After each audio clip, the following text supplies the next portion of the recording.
Good evening, ladies and gentlemen. Welcome to Howling About Entertainment. It is October 25th, Sunday, the final Sunday before we kick off for a little bit of new entertainment hitting our screens. We do have coming up just this week on Thursday night, Friday morning, Mandalorian Season 2 is kicking off. But before we get into that, you know, everybody who we got regular guests with us today. We'll start with 32 Flavor Flavs of Nick Weiser. How you doing today, Nick? I'm good, man. How are you, sir? Dude, could not be better. I'm here talking with my friends. We got a few folks watching the chat and talking about, the shit that we're into. Hail to the chat, by the way. Much hails, guys, whoever's watching. Hey, it is not a show without the chat, my brothers. Oh man, so you had a little bit of an interesting week there, Nick. Tell us a little bit about what you did over on the slant. Oh, let's see, on our boy Latino Slant. Where was that? Okay. Anyways, on Latino Slant, we did a radio. We did like a radio voiceover thing for Return of the Living Dead. And originally I was supposed to be a punk rocker, and then we were going over some like rehearsals, and then, well, lucky old me got bumped up to 2 punk rockers. I got to be 2 voices, and it was an absolute blast. Like, I mean, it was crazy because it was always like, man, I've always thought about like doing voice acting, and then before you know it, with the Slant, it was like he was like directing me. I was just like, all right, so I'm gonna go for this approach with my voice and this tonality. And he's like, oh, this is good. Okay, no, this is not so good, but you can do better with this. So it was really cool to be coached like that. I respect to have someone who wants to say, hey, this is good, this could be better. And he really knows how to lead a team, dude. And he put up with a lot. I gotta give it to Paulie. If he's listening right now, that man put up with a lot because we were noisy and just like also overly excited. And like I was trying to do my best, like, keep it calm so I can, do my best for him. And I think it's safe to say when it came to the real deal that I pulled it off for him. And then luckily the man just ever so kind and threw me back on for stream for the X-Files a few hours later. So yeah, just a great Thursday all across the board. I just did another video an hour ago that I'm gonna put up later tonight. My take on AMC as well. So I'll have all that. All right. Yeah. Wait, AMC like the theaters or? Yeah, the whole situation going on. I'm kind of adding on to what you did, and also probably my own solution on top of it. We'll give you a shout out as well. I like it. I'm looking forward to catching that when you drop it later on. Absolutely. Outstanding. Draco, my friend, how are you, sir? I'm doing excellent, sir. Just hanging out here for another day of trying to make a buck while they still keep the lights on. And watching all my favorite content producers when I'm not busy putting out fires. Quite literally a little while ago. Quite literally. Okay, I need to hear more about that. Oh, where there's smoke, there's fire, and you got to do something about it, or else the building that you're in burns down. Or maybe it doesn't. Maybe it just goes away, and then you're going like, "Oh, that could happen at any time." Yeah. Fair. So are you talking like at the office kind of thing? I know you work a little bit odd hours compared to most of us. Yes, in the plant, on the plant floor, maintenance. That does not sound pretty, my friend. It's only car parts. Car parts that gotta get her done, or else that you fly off the road. That's all good. Well, not flying off the road, but getting the car parts done. I'll take a little bit of machinery fire over what they got going on in Colorado any day right now. I was up there last weekend. That's where I spent most of my life was in kind of that Denver area. I was up there visiting my kids and the folks last weekend, and very, very fortunately, they're getting just a crap load of snow right now on top of all those crazy wildfires they've got. So. I mean, it ain't enough to put them out because, these are 1,200, 2,500 degree fires and they're hundreds of thousands of acres, but it sure as hell doesn't hurt to get a foot of snow on top of something like that. I'll tell you what. Well, try to douse it. I guess the snow isn't doing much about higher altitudes of California, but still, any precipitation helps. Got that right, man. You got that right. You know, I know some folks who've lost homes and things like that up there. So it's just it hurts to see it, man. But it's on the plus side, at least they're finally getting some precipitation to help out with that. It's just not a good situation up there outside of Denver in the mountains. It's one thing we have to deal with in real life. It's not something that we can take care of, so we try to deal with at least keeping ourselves diverted, which is why we howl about entertainment. Yes, amen, brother. And so thinking about that, guys, I've been, I don't know about you, but I've been still continuing to reflect on what we saw with The Boys. So Amazon dropped season 2 of The Boys. I think everybody in the chat, or certainly everybody on the panel, well aware, watched through season 2 and trying to I'm still almost trying to come to terms with the shit that they pulled in season 2 there.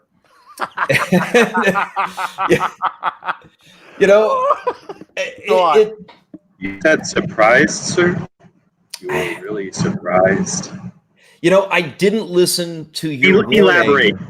I didn't listen to your warning well enough, Draco. You said every week when we were talking about The Boys, you continued to say stay frosty. And I heard you. Don't misunderstand. I heard you every time you said it, and I thought that I was. I really did think I was, I wasn't letting myself get too invested. I was enjoying it. But, every time we did a stream, every time I did a video, I dropped that Kripke interview to remind myself that something was probably coming. And yet it still hit me like a ton of bricks. And then I went back and I rewatched the after shows that they have in their additional content, right? So if anybody in the chat has not taken the time to watch the after shows of The Boys, where they're talking with the cast, they're talking with the production crew, and if I'd been watching that during this season, it probably wouldn't have hit me as hard as it did when that episode 7 dropped, right? Because they're telling us the whole goddamn time it wasn't how we were interpreting it. When they had the Kathleen Kennedy stand-in sit there and say, "Oh, we're gonna get a woman, or better yet, a woman of color for The Boys," that wasn't clowning wokeness. That was literally right out of the horse's mouth. What they were trying to say was, yeah, no, really, there's not enough diversity in what we're doing. But it was very straightforward, and it was absolutely making a joke, but it was absolutely there was honesty in it too. Yeah. And for those of you, at least since we are mentioning that you can go back and watch those if you so choose, for those that aren't, so for those who it's necessary, be sure to have your helmet properly fitted to keep your blood pressure down. We know not everyone can handle it at room temperature and pressure. It can be troublesome. There are even the cases of, if you actually watch the shows. I mean, most of us watch the shows and just watch the material. They have that linked information on Amazon that was going on the side, and that added whole new flavors of dimensionality, because not just the after shows, but would be commenting in the middle of some of this information on the sidebar. Yeah. And it was exactly where they were thinking about. And this is my last point on that, at least in this part of the conversation. Remember, everyone, this was produced in 2019. This is that color of production. This is that era. This is what else was going on. You had Joker versus Terminator Dark Fate. You had all of the other movies that were failing to entertain and more about platforming in 2019. Yeah, and I'm going to repeat a little bit of what you just said, Draco, because you're coming in a little bit rough, just to make sure everybody heard it. And Draco added on. It's not just the after shows, but it was the in-show commentary off to the side. And this was in the framework of 2019 with Terminator: Dark Fate, and with the Charlie's Angels and all of this stuff. So it was even worse than we thought. If you hadn't seen that and you just got slammed upside the head with episode 7, there was even more to it than just the after shows. There was kind of inline commentary as well at the same time. And I mean, maybe I was dumb for not looking at that. I guess I'll own my mistake on that. You are aware enough to put that little clip up every time. By the way, is my voice any better right now? I'm trying something. Yes. Yeah. We're still getting a little bit of the background noise, but your speech is more clear. And now, is it any better? About the same. About this. This is behind the scenes, guys. But if we don't do it, if we can't get it done before, it's got to be done on time. Yes, right. I'm just telling you, you were at least aware, and you were not blind. You were not silly. You were not stupid. You were not childish. You were not naive. You put that up every time, knowing about it. Matter of fact, I also said, "Oh, here comes the clip again." But the thing was that you were aware of it enough to say, "I'm going to keep this in front of me." It's just, we already know, all of us. Do that. Does anyone out there need to be reminded of where we are, what we're going through, especially at this time of year, this particular year, and what has been going on over in our genres for the last 4 years, going on larger, going even deeper, going even further back. We know what's going on. We watch it. We care about it. This is why we write. This is why we discuss. This is why we take issue. All right. Lord Thoth has popped into the stream. Lord Thoth, hail, sir. Hail, gentlemen. It's great to be here. Oh, shit. It is good to have you on the stream again, brother. Glad to have you in. So I was sitting here listening to you guys chat, and I was thinking, I wonder if he had sent out an invite to join. And then I went, maybe I should check the Discord. And sure enough. Always put it in there, brother. Your eyes on pride. That's right. Yeah, I don't do Twitter, so that's my best way to notify folks about how to join the stream. Well, that's great. I love 32's new name. That's awesome, brother. I appreciate that. All credits to you, my man. All that credit goes to you. If this is ever on a shirt, you're gonna get co-creator credits on that. I'm just saying. I'm waiting for the John Clock necklace, and sunglasses, and he needs the bling. He needs the bling. You wait, it's coming. You wait, it's actually coming. Like literally, it's coming. You wait. I'm gonna start getting fancied out for my next video. All right, so look Nick, at his order.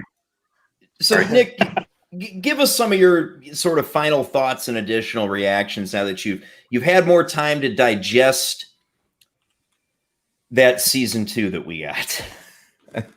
All right, so it was one of those things where I always kind of kept it like in the back of my head, like I'm like it could happen any episode now. That moment could happen where it just goes all in with the wokeness. And like you, I originally thought they were pairing wokeness. I didn't watch those like specials that were like after the episodes. I still haven't seen them. So now you're telling me that I'm finding out right now through you guys, like all this.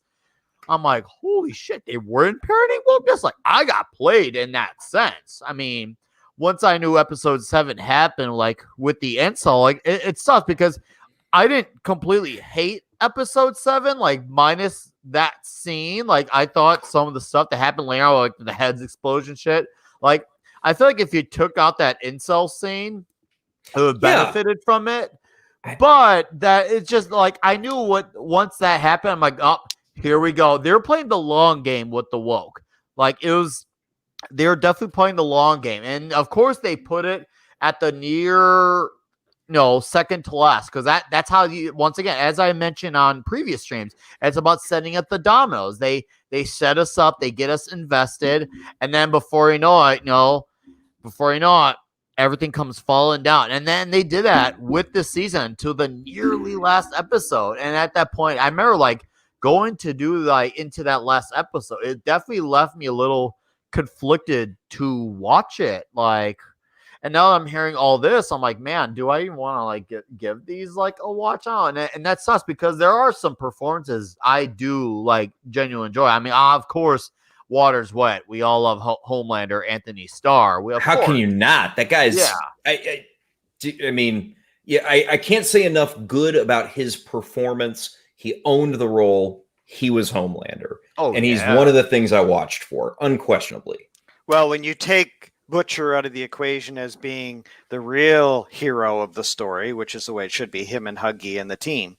When you make it about the woke preaching that they're trying to do here, you make him the star, and man, they could never have picked a better actor than him. Outstanding actor. What I is feel such an ideal piece of casting. Yeah. So master did actor. that.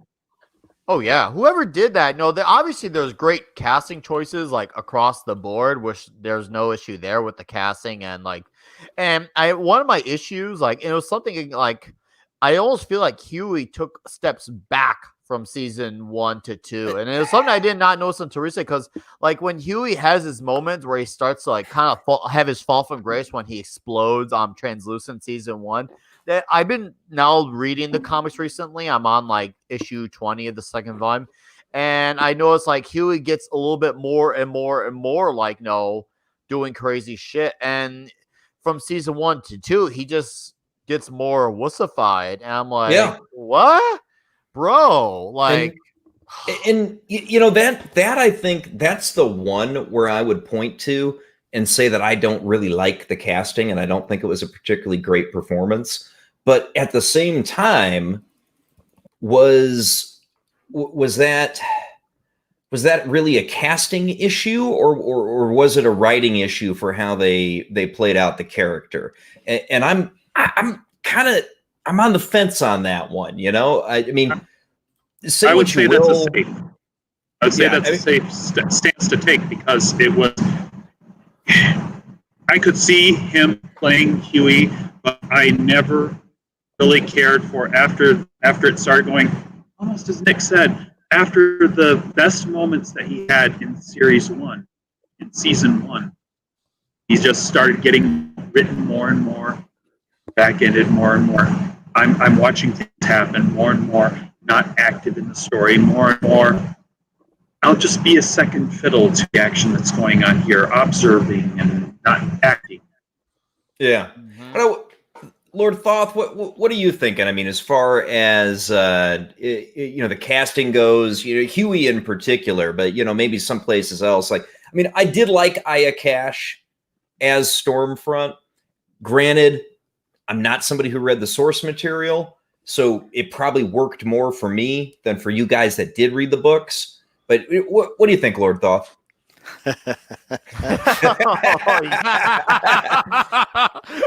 I'm turning off my mic to hear that. So, without going into expletives and swear words, it's funny.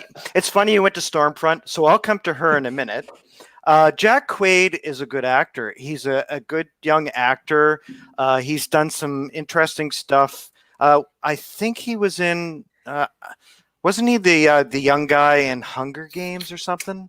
No. I'll pull up IMDb real quick, and you keep going. I'll pull her up. Anyway, I think that he has some potential. I think that so we all know that our least favorite Scotty actor was the basis for the character in the comic books. Now, when we talk 2007 Star Trek, we know that. Well, no, I'm going to get off track. But I think that the casting mostly is pretty good. I love Erin Moriarty. I think she's a sweetheart, Starlight. I think that Carl Urban was spot on, perfect choice for Butcher. He is just, if you let him go, he can go, and his dread is the best Dredd I've ever seen. So I think that there are some really, really, really awesome casting. But I also think there's some weak stuff. And we already talked about Anthony Starr, who is an outstanding Homelander. So now you were correct. He was in Hunger Games. Yes. Yep. Yeah. Okay. Wow. I was wrong. Boy, that was a deep cut. I was like thinking he was the kid, the young guy. He was a he's in second-tier actor. He was Marvel. He was He's playing in the Marvel in that upcoming- movie. the upcoming Scream 5 as well. Oh, right. Wow. I don't think I've even seen that one. They've got the entire he's- original cast back for that, if you can believe it. They got everybody. Oh, well, there you go. Well, none of them are doing anything else right now, so may as well do another fucking Scream movie. Interesting pedigree for the kid. If you didn't know the name Quaid, he's son of actor Dennis Quaid and Meg Ryan. And Hunger Games was his debut. Oh, right. I probably should have guessed that he was from that pedigree, but yeah, so there's that looks like a wonderful one. Yeah. Is this an after school special here? God damn it. Get paid.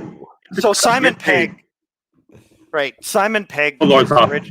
is the guy who's the original character that he based Huggy on in the comic books. And so obviously you're not going to go and get Simon Pegg to do a TV show like this when he's kind of bigger than that. But He did play the dad in season 1, though, didn't he? yes, Yeah. exactly. Because obviously he's too old to fill that role. He's getting up there in age. He's got to be in his 40s by now, doesn't he?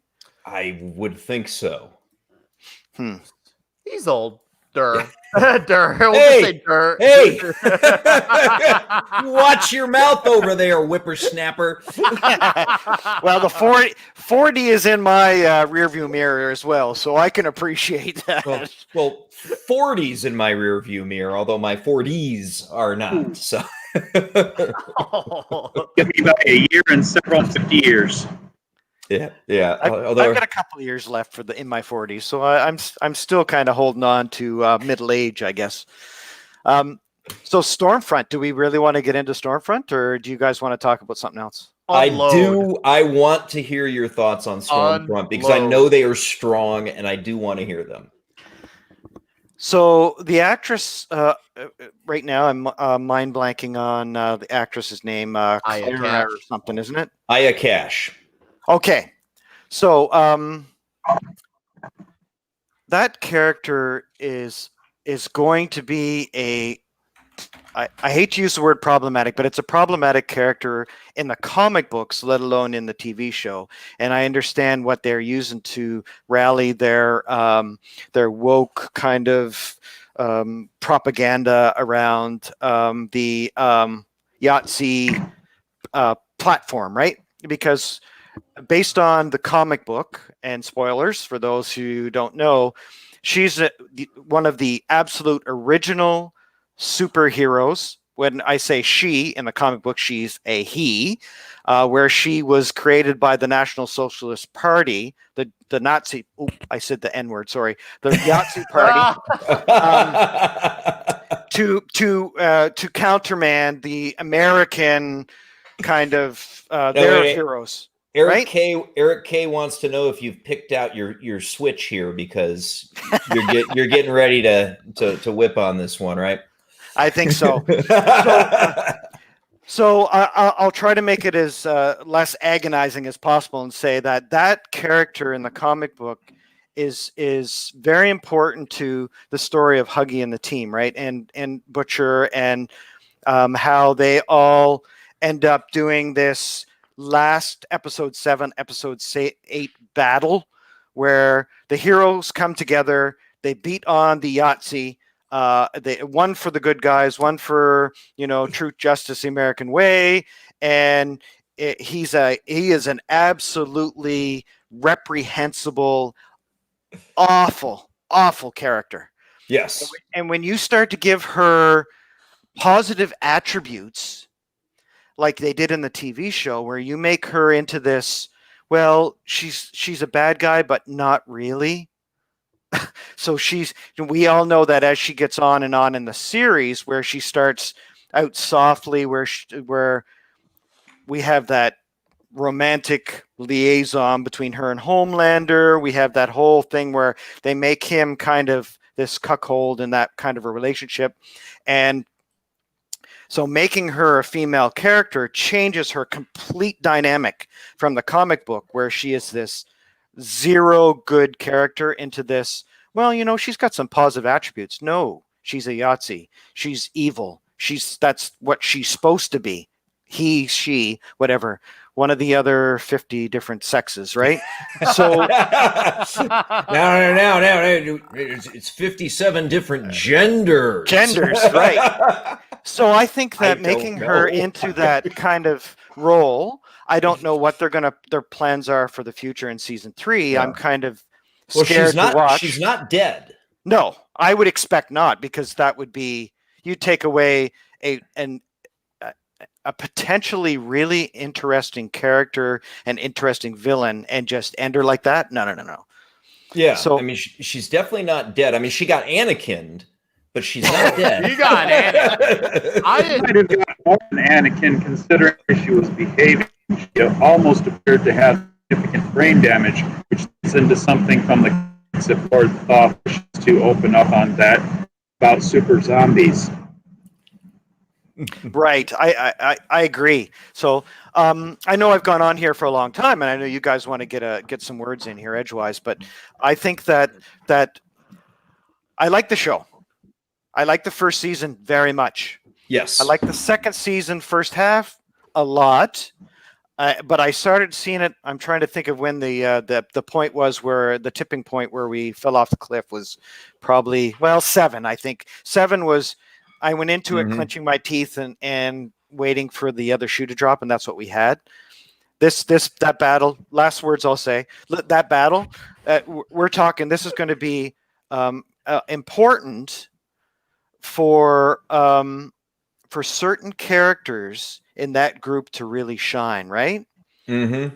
Especially a certain Asian female character is supposed to be the one to take this crap rat down. I'd say so. The policeman in me just don't say Yahtzee. I think other than that, right, we're good. The policeman in me wants to say shit rat, but I know that I'm going to get swearing. I'm usually trying not to swear as much as possible. But anyway, so that was the whole. Yeah, fuck it. I don't get monetized anyway. You're good. There you go. So her brother was killed by Homefront in the comic book, and there's a whole storyline there that they just kind of glossed over and skipped. But Homelander or Stormfront? Stormfront. Oh yeah, you said Homefront. Yeah. And I'm thinking, is this a crazy love child? Because I know that there's a scene like that coming up that they're going to skip next season. No worries. He was just Soldier Boy and Homelander. Doomcock was scuppering that name too. Yeah, all right, Red Shirt, enjoy dinner. Thank you for joining the stream, buddy. I hope you catch the rest of the replay, and we'll see you later. All right. Sorry, go ahead, Lord Thoth. Yeah, it was Stormfront I was talking about. The Stormfront character, there's a whole storyline here they missed out on that I think would have been really good potential for the boys to kind of build on that. I also appreciate it's 10 episodes. It's hard to get all those stories in, but that's another thing where when you change her into a female character, you remove that part. But having our chain-smoking alcoholic female superhero just kind of be part of that, Maeve was just, I think she's been ruined. I think that her potential as a really good character has been lost. I think that having them all kind of be in that final battle, but not having our boys be the ones to kind of be the mainstay there. Anyway, I think that. Do you think they're going to introduce Compound V to the boys? Because I know that they were on V in the books. I hope so. And we haven't seen that at all yet. So, I mean, they should have already been on Compound V, right? Yes. Well, Huggy gets it later, but yeah, the team, they all have superpowers. So I think that. So I don't know if I should drop a spoiler for. No, I'm not. Go ahead. There's a big spoiler here. So Homefront doesn't survive to the end, Wait. right? Home front or I keep doing that. Homelander. I just had to check which of the two you meant, you know? Yeah, Homelander. And there is a really good reason for that. So I'm not going to go into too many details, but that's really vital for Butcher's storyline, and it's really vital for the boys' storyline. So they kind of need to get Compound V for this to go past 3 seasons. Mm-hmm. And we need to have we need to give them more power and more status to be able to be the adversaries that the 7 really need to be facing here. Yeah, and now, to be fair, I mean, oddly enough, with some of the changes I'm aware of they've made between the show and the books, they seem to have just at the end of season 2 here sort of set the boys up to be who they were at the start of the books, in essence, with the way that they closed out season 2, and now they're, you know, kind of a legit sort of shadow governmental entity now. I mean, isn't that who they always were in the books, or am I off base? And that's for anybody who's read them. Not yeah. The history is set up differently, and that is not exactly proper. One of the big ones is that is nature of Compound V when they have been exposed. One of the natures is how they bring in Huey and his exposure to it. It happens to him very quickly as they start to deal with things, and other parts of the relationships, different things going on with government and that sort of thing. I have not read it all. You're getting pretty robot, Draco. You're cutting out. Not again. Yeah. Try backing out and back in again. So now, Nick, you're up to about issue 20, though, right? Yeah, I'm about so issue 20. You can probably fill in for what we couldn't hear Draco saying. Okay, so I'm gonna do my best here. So Lord Thoth mentioned earlier with the V, and I've definitely got a bit to add with the V. I've definitely got my concerns there. Early, I think it was like maybe issue 4 or 5 is when Huey got the V, and not only did he get it, but it was Butcher who just injected into him unconsentively. He was just like, and all of a sudden, like Huey's just like, oh, what would you do to me? And, type of thing. And then, hey, like that. It's my body, my choice. God damn it. So that happened, and I mean, season 2 did have their moments to pay respects to the source material, like that moment where Kamiko walked into one place and ripped that guy's face off. I mean, she had done that in issue 2, like the face shredding and all that, and the dialogue was a badass scene. Oh yeah, and the dialogue was nearly identical to it. The whole "you want to see a picture of a kid?" The dialogue was even identical. So clearly, they were still reading the source material, because if you're taking dialogue, not just like a scene happening, but the dialogue itself, I mean, clearly somewhere in there, like they were trying to pay respects, but yeah. It also makes Derek Robertson's pretty heavily involved, even though he's not writing it. And he's true. I mean, he was the man on the book, right? Yeah, yes, he was. Him and Garth Ennis. Yeah. So Garth, and Derek, and with the whole thing with the V, I'm kind of worried that, and I mean, I could be wrong, and I hope I end up being wrong, but I have entertained the possibility that the boys themselves might not ever take the V. And my thought, I know, and I know, and I'm gonna go into it. As I've noticed with the show, and I mean, I could be just seeing it through another set of lenses because I just always try to understand things, but it almost feels like the boys like, especially with that last episode, like, don't get me wrong, I want Kimiko to have her revenge on Stormfront. I felt like that was the thing. But when the boys themselves are being sidelined by the girls, it made them, as I said before on one of your previous streams, not only did it made them useless, but it made them second fiddle in their own show. And consider we're in the day and age of strong, successful female, I wouldn't be surprised if what's his name, Eric Kripke, is looking at the term "the boys" as a more of a gender neutral term, so to speak. I know that's not sharing information here, but after seeing the actual boys playing second fiddle in their own show, it's starting to seem like they're seeing it as the boys isn't literal. It's more of a gender neutral term. I see where you're coming at there, and I don't disagree with the statement that the boys were sidelined in the final fight, which was, I don't know. It's supposed to be about the boys, right? Supposed to, yes. You're right. You're right. That's who's supposed to be our leads here. And, Frenchie got all prepared. He had everything ready to rock and roll to take care of this bitch. And she just zapped it all. And so they were useless.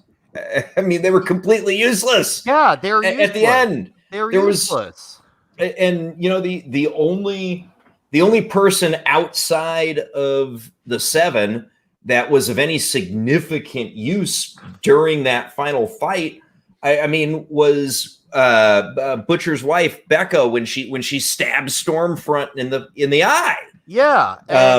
Yeah. Which I got to be honest, I didn't have that big of a problem. No, I didn't with either. That. Eyes are soft, whether you're nearly invulnerable or not. I mean, it's not like it killed her; it just hurt her. Oh yeah. So. Oh yeah. No, I hear you there. Now the thing is, now we're the day. I think I just got Lord Thoth going with that comment. I agree with what you're saying. I actually, that's interesting. 32 there. What you say about whether or not they're going to get the compound V, you might be right, because obviously there's a whole background about adults getting it and what happens to them, right? That like 1% survive. Most of them, they die. Yeah. So that's why they experiment on children, which is a really low percentage as well. Mm-hmm. And we have Jared Ackles coming in next season too as Soldier Boy, and that should be interesting too. The stabbing in the eye stuff. So it depends on how you define invulnerability, obviously. Like we've seen in previous comic books and stuff where Superman has had bullets bounce off his eye. So it depends on where your invulnerability is. Eyes are pretty soft, but that's kind of I kind of wince at that one.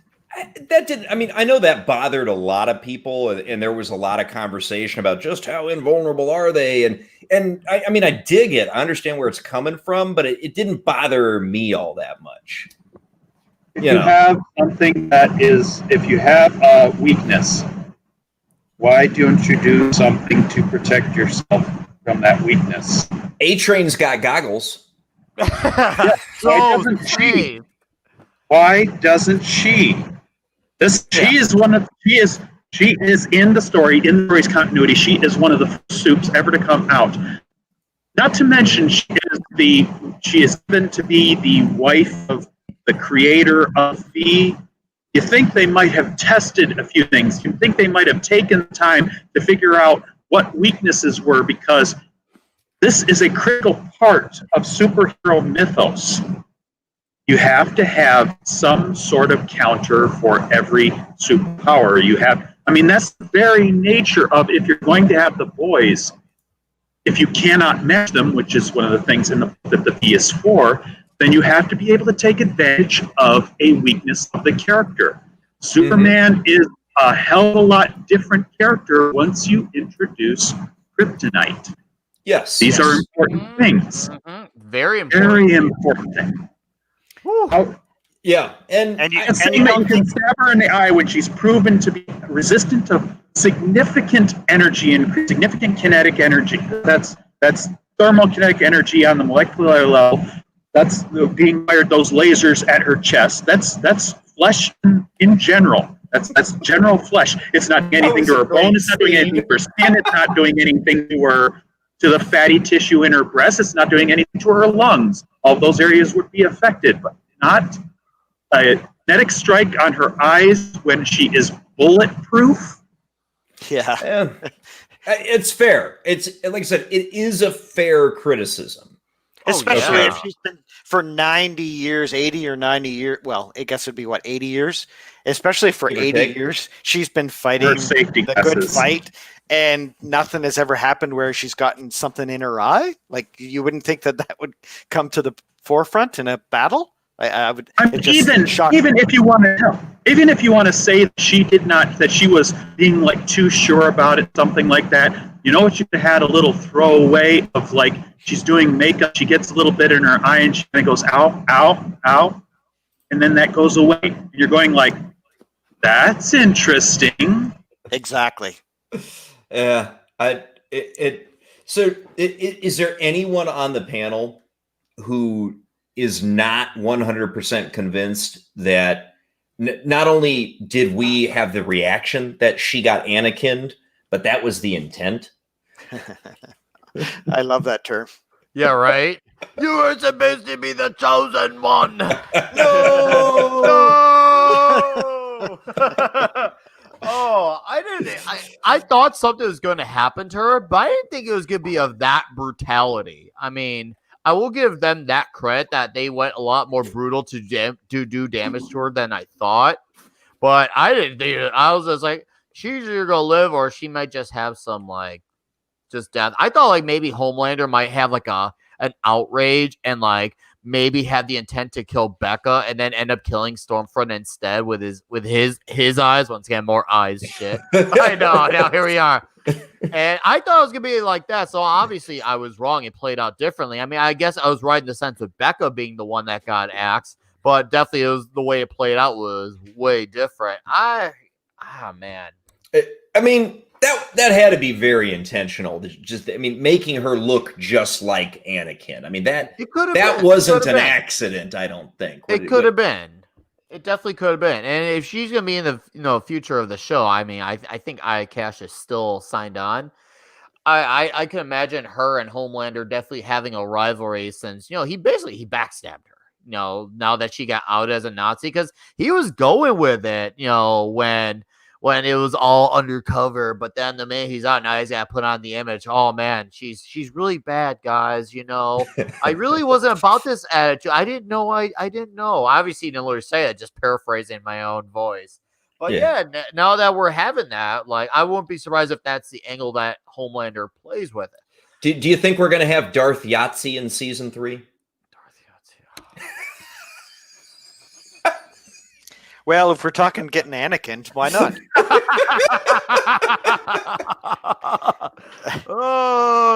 You could put a black mask on her and do the whole Kylo Ren thing with her there. Oh God! Oh.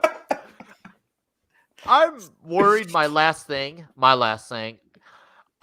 When I mentioned with the Compound V earlier with the boys themselves, I wonder one of the reasons with them not taking the V is because since we're in the day and age of strong, successful female, it would make the men look too strong because we can't have the guys look powerful anymore unless they're a bad guy and that they're white. If they're black, it's okay. Even Giancarlo Esposito was not necessarily portrayed as fully evil or even fully in control. Oh yeah, and that's true. Which I think was a disservice. The world today where even the most evil people have some good attributes. Yeah. Oh God. It's just what? So now Dr. Doom's just gonna be forgiven for being a fascist now? Oh my God. Well, no. He's in the comic territory. Sorry. He's an ist and a Yahtzee, so he can be evil. It's okay. Oh yeah. Right. Plus he's white. And he's one of those Eastern European guys. Ooh. I think they can be evil. They'll make him blonde though. Oh yeah, and with blue eyes. Oh yeah, he's got to have the baby blue eyes. You got to have that typical standard look, man. I mean, it's by the numbers. If you notice this shit, it's happening by the numbers. It's you could make a play-by-play, or if you want to play a drinking game, you'd probably be blasted. But either way, we get to do our own check boxes now, and I feel like I might have to do that as my own little game for Boys season 3. Is make my own checkbox. Okay, here's this, here's that. I mean, we should all just do that. Let's all have our own watch along so we can do the checkbox. Woke bingo. Everybody drink. And we'll make it a drinking game for every episode of The Boys season 3. I'm in. Let's do this, guys. Hey, I'm in. Let's do this. Sounds like fun. And we can do watch parties. Amazon lets you do that. What do you think, Draco? If I was able to do it from home, but you know me, I gotta be the guy. All I right. have Amazon Prime. I'm good to go. Let's do this. So, as we're wrapping discussion on The Boys, and this is probably the last time I want to go into it on a stream for a while, but they did something that appears to have worked, which was the weekly release cadence. They dropped us episodes 1 through 3 on day 1, and then we got the rest of the season stretched out on a weekly basis.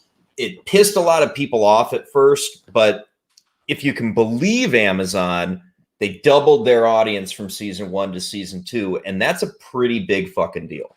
That's not a little thing to double your audience in season 2. And I attribute a lot of that to the weekly release cadence, to the fact that guys like us were talking about it every week. We were telling people all about it, giving our reactions. We generated all that free buzz and advertisement going through things, right? And so, I mean, it seems to have worked. I have no reason to disbelieve what they've said about the ratings, that they doubled season over season. I'm not surprised by it. In some ways, I'm a little surprised it wasn't up more than that. So we now have another announcement of the same vein about The Expanse. And is it going to work for The Expanse as well? I don't know. What do you think, Thoth? I absolutely love The Expanse. I've never read the books, but I've seen every single one of the episodes. Obviously, I love that hard science fiction, being a scientist myself. So I think it should work a lot better than the drop it and leave it and forget it. Fire and forget never works for television. I agree with some of the big dogs on our YouTube channels here, where we're looking at, if you drop it right away, people watch it, they binge it within a few days, and then it's forgotten. The free advertising you get from a weekly drop is just incalculable, right? So I think that it'll work better. The problem I have is, look how deep you are into the show now. So people have to look back and they got to go, well, am I going to watch this season now if I haven't been invested already? Am I going to go back and watch all of those episodes all over again? Where if they had done it at the beginning and they had done all their marketing and they had gotten all these people to join on in the weekly show, that would have been better. But I think it will help. Most of the people who are watching it now, though, are the people who are going to get pissy because, man, I got it dropped all at once. I can watch it all on a weekend, and then I'm good to go, and I love it that way. They're going to be a little bit upset by having it weekly now. Yeah. It's hard to change your model halfway through or 3/4 of the way through. That's a fair observation. Although on the plus side, they did announce it, I mean, a whole quarter ahead of time. Unlike with The Boys, we sort of found out as it happened that they were doing that. So I think that'll help because people are getting prepped for it. And this is season 5 launching in December, right? So seasons 1 through 4, red alert. If you have not watched The Expanse yet, now would be a really good time to start binging the first 4 seasons, right? Absolutely. At this point, if I were to speak on that right now, I'd say yes, we're not used to that. But the thing is that what are you going to do in the quarter before this actually releases now? Got all the time in the world. It's not that difficult to catch up on 4 seasons of television right now.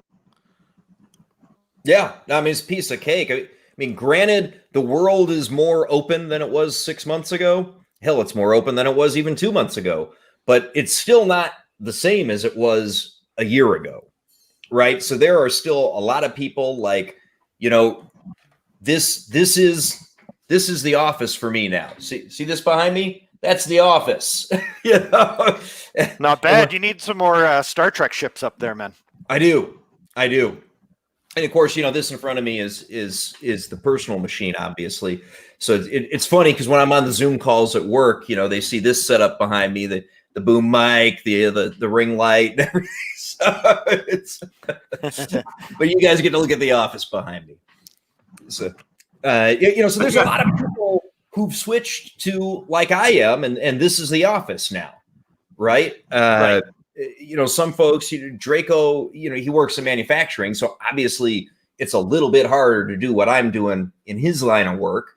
But a lot of folks have transitioned to this type of work setting. So your ability to throw on 4 seasons of The Expanse, when you don't have 2+ hours worth of commuting every day, suddenly you have a bit more leisure time, and you can do shit like that a lot easier. That's true. Don't have any movies to go see. All got is old television right now. Some of the new television coming out isn't the same quality or the same level of engagement as you might get from.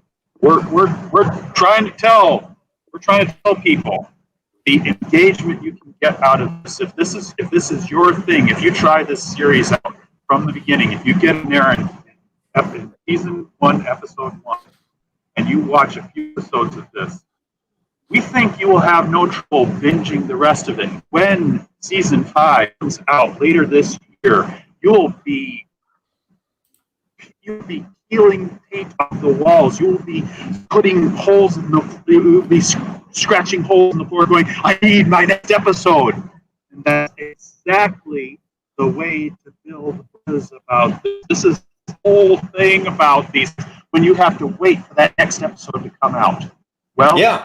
you don't have to wait for it now. You can buy it, you can binge it, you do it however you want right now. Yep. 4 seasons, some of the best television the last 4 years, however long it's been going. Yeah. And season 1 through 4. And if you want, you can buy it too. Has anybody seen any advertising? I've seen an ad here or there about The Expanse season 5, but I haven't seen a lot. Now, granted, I don't have cable anymore, so I'm not catching commercials on live broadcast TV. So where I see my ads, it's on YouTube. It's on, a lot of times you'll get like a little pre-thing before you start an Amazon show. I don't see it on my Netflix, but so my only exposure to ads is through some type of online platform anymore. So, I mean, have you guys seen any significant advertising for Expanse season 5? What about you, Nick? Me, I have seen zilch. Now, let's keep this in mind to be very fair. I mean, I've come to pick up that Facebook, Twitter, YouTube, Instagram, et cetera, are very good on picking up what you talk about on your whatever your social networkings are. When they pick up on what you like, they tend to promote that more. It's listening to you. Oh, it totally is. So That's a scary thought. all right, yeah, it's definitely a bit of a weird thought, and Thoughts gonna get Yahtzee ads now. I'm sure I will. No, it's only inevitable. I have not seen any, but that could also be because most of what commercials come my way are stuff for like The Boys or WandaVision or The Mandalorian. But watch, now if I probably talk about Expanse on one of my platforms, I'm sure I'll get some ad or things start showing up on I've caught on to a pattern. Maybe I'm just way too observant.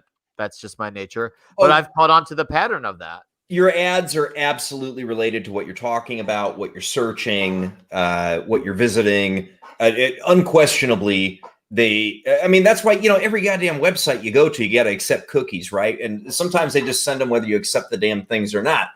And it's all about ad, how to do ad placement that's more personalized, something you're going to care about more. So yeah, the more you talk about something, and particularly the more you search something on your machine, well, hell, your phone or your machine. I mean, me, I've got an Android phone and I use a PC platform, and God forgive me, Google Chrome is my main browser that I use, which of course integrates with YouTube, integrates with my Gmail, integrates with my phone, which integrates with the Gmails. And so I could search something on my phone and I will see ads about it on the computer.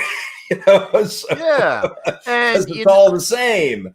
Yeah, and that's a good thing, but it also could be a little bit of a troubling thing in the sense that you may miss something that you could end up liking that you're not aware of. Like, Jake, I had no idea about Avenue 5 until you brought it to my attention. I didn't even know it existed. I didn't either. You brought it to my attention. I'm like, how come I didn't hear about it? Granted, I know it doesn't have the hugest fun, but the fact is, like, I wish a commercial or an ad showed up while watching YouTube video. I'm like, oh hey, I should watch a trailer for that. Maybe I'll end up watching a show. But I didn't know about it until half a year till it came out, because thanks to you, of course. And it just, once again, that's one of the disadvantages of finding because they don't put it in front of you because you don't talk about it. But I feel like they should still put on new things, because you never know what you might find, and your next favorite or your new favorite thing might be a click away and you don't know it. Yeah, I mean, I found out about Avenue 5 because he's been a guest on the show a few times. Val Geer told me about it. He mentioned that he'd seen it, and he thought it was absolutely hysterical and suggested I watch it. And so of course I end up binge watching the entire 4.5 hours because it was just that fucking funny. So yeah, I had no idea what it was either. I didn't even know Hugh Laurie was doing a new show, and I love Hugh Laurie. Yeah, right. I had no idea. Clueless. But I'm glad now that we both know. Now it's great. But that's definitely one of the disadvantages of all these networks, Google, knowing what we like and what we talk about, what we advocate and praise. Because now it's just like, now how are we gonna find new things? Obviously, sometimes we all still look for things at time to time, but it'd be nice to get that fresh ad for something that we're not aware of. It wouldn't hurt from time to time. So they should throw in that curveball. Like, hey, you like this? Check this out. Hugh Laurie brought me to the yard. Absolutely. But dark humor in space. Yes. Sign me up. Yeah, right. that right? whole, I feel really real guilty and really bad that the episode with the airlock, I was laughing so hard, and it was so awful. Oh God, that was funny though. And then when the arm broke off, and I was like, dude, "Oh my God!" There was tears, man, and I'm like laughing, and it's so dark. It's all a stimulation. And the writers were on point for that episode, that whole episode. Oh yeah. And then when the woman, the blonde woman who got in there, and she was like, "Oh wait, I changed my mind," and I lost it again. Anyway, sorry. Oh God. A quick shout out to Polly, mi hermano de Latino Slant. Polly, you do amazing, great work, brother. And thank you for stopping in, man. We appreciate it, and we appreciate you. God, that episode was so funny. Yeah. Holy shit. Yeah. When Sarah, or was it Sarah? Sarah or Sarah? Yeah. Wait, are you Sarah or Sarah? Yes. I know. I'm glad they had a character named Karen literally named Karen. Come on, she was a perfect Karen. I know. Oh man. Just I want to be clear. Coitus is not on the menu.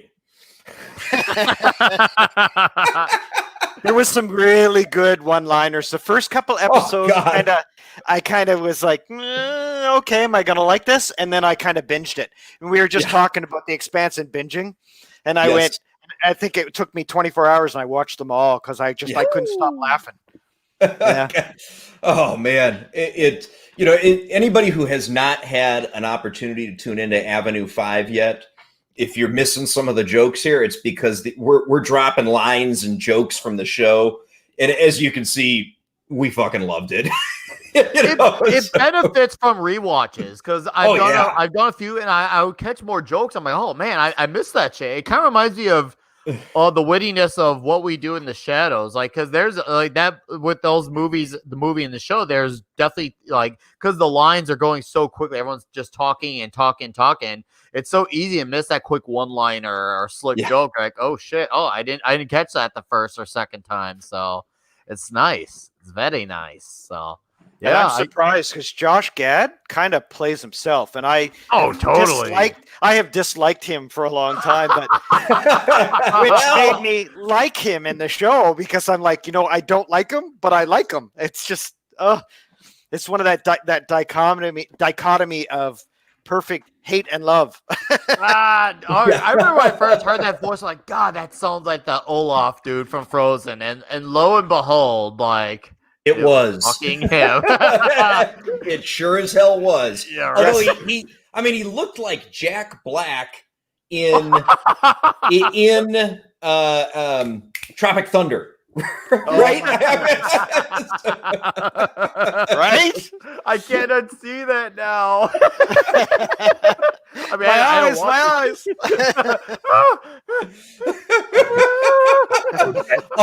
Also, one of the greatest comedies ever made, Tropic Thunder. Oh, Christ. Oh, man. That's got to be in your top 5 movies that would not get made today. Oh, out of the question. RDJ was in blackface the whole movie. And he was I'm the guy playing the guy.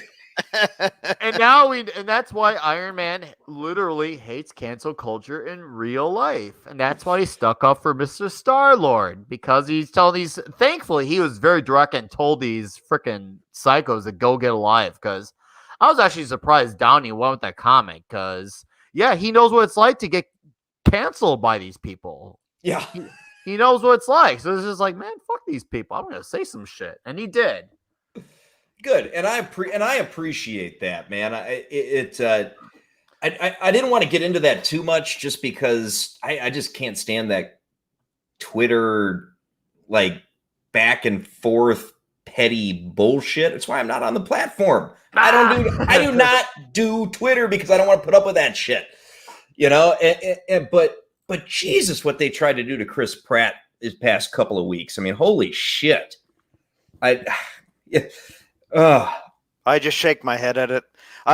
You just got to stay off the social media. I've been on Twitter for a long time, and I try to avoid it because it's just you give these kind of people a voice sometimes, and I agree. And everybody having a voice to be able to speak their mind and to tell their side of the story. But when you attack people for no reason and you go into this whole cancel culture, this is a whole discussion we could have for hours and hours just on this alone. And I saw that and I felt bad because I really like him and he seems like a really stand-up guy. And there's been several of these attacks that have happened that just bother me.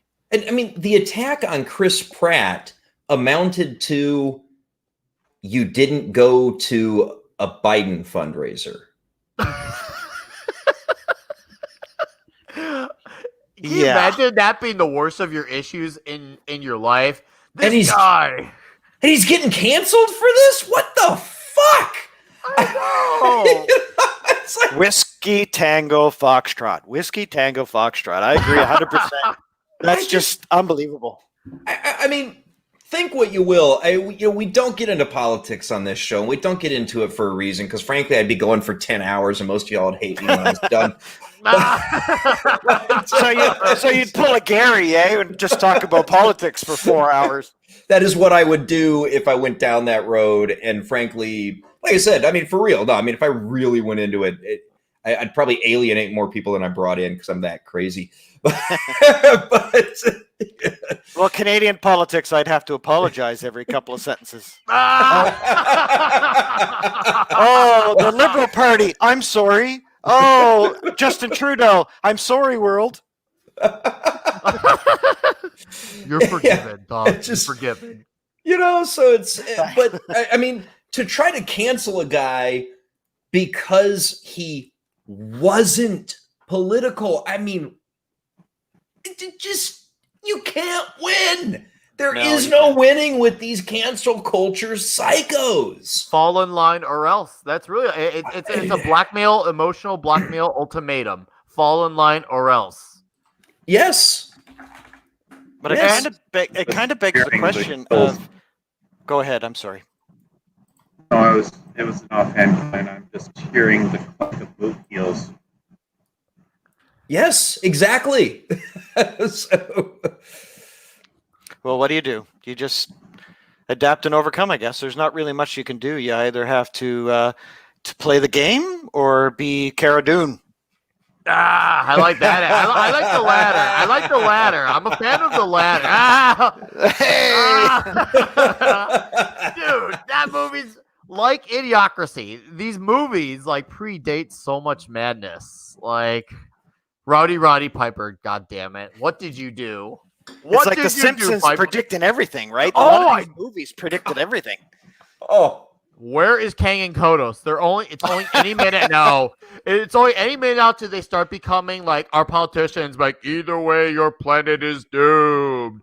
Doomed. Well, I mean, we are definitely have been for a while in the South Park douche versus turd sandwich situation. Oh, yeah. Right? I mean, that has been American politics for a long time now. One way or the other, and maybe you prefer the polished turd, maybe you prefer the douche. One is cleaner, I'll give you that. Or at least one's for cleaning. Oh, God, that's so shitty. Literally, that's so shitty, yeah. Pretty clean. Thank you. And just at the end of the day, it's to cancel somebody simply for not participating verbally and publicly in the politics is just it's just beyond me. I mean, our good friend of the channel, Paulie, you're a common sense individual. Well, yeah, there is that. I mean, Paulie over at Latino Slant, he and I do not agree politically. He and I are friends, and we get along. I will have him on this stream again. He will have me on his channel again, because there's a hell of a lot more that brings us together than brings us apart. And that's why I don't get these divisive. Yeah, that's why I don't get these cancel culture idiots. Don't. They're stemming that wedge in. They're driving it home, splitting us apart. And I mean, I hate to think of it politically too, because realistically, it isn't politics so much as it is not the politics of anything that made this nation what it has been for 200 years. We don't encourage divisions in general. We don't encourage separating in general. But we've been doing it so well for the past 4 years, and everything that we've been doing for the past 4 years was built up by the past 15 years prior to that. Yeah, that's as much as I want to think about it. But the thing is that what we do here, what we do when we get together, what we do when we bring people to our yard and to hopefully we get invited to their yard, is to say, look, we are different. We are all different people with all different appreciations. And you know what? We kind of appreciate this thing. What else do you appreciate? I'd like to know if you find something different about this, I'd like to know why you think that. I want to know what you think about it, because you sound intelligent. You like the thing that I like, therefore we can meet on some. So maybe we could talk about things that we find differences in. Maybe we could even find more things that we like, and we could come together. There you go. There you go. You meet Nick, in the middle. Here. And amazingly, we can do that. Mm-hmm. We can do that. It was, it's funny. I was listening to Az on Friday Night Tights this week. He was great, and he said something that it surprised me, and I don't know why it did, but it surprised me. But he, despite the fact, and it's proof that the fandom menace, this group that we all sort of loosely affiliate with, and each one of us feels a bit of an affinity to for one reason or another, is truly an inclusive group, and all viewpoints truly are welcome. And the thing that Az said on Friday night that struck me, and again, I don't know why it surprised me, but it did. But he votes left in the UK, and that's fine. Consistently has, always has, but he comes at fandom from the same position that we do, and wanting to be true to the myths and the stories that we all grew up on or that we all lived with, and that we'd like to see continue and expand. And so the point is that the fandom menace, it's not a political thing, which is why I like to keep it off of the channel, the politics. I mean, because we're fans. We're fans, and we care about our entertainment, and we want pure entertainment, right? So, hearing that guy say something that I just didn't think would be the case from him, it was eye-opening to me. I hear you there. Yeah, no, but that also shows you people like that are very capable of independent thought. Like, they're very capable of that. And it's funny. And you look at when you see all these people from different backgrounds, your Az's, your Eric July's, your Nerdrotics, they all come from very different backgrounds, and yet we're all still ultimately brought together in some way or another.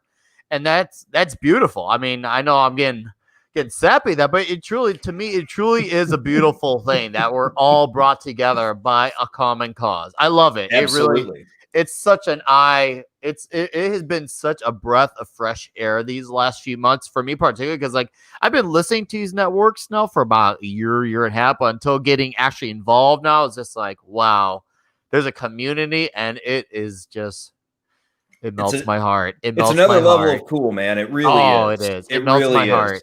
So Mando. Yes, let's go. Mando season 2.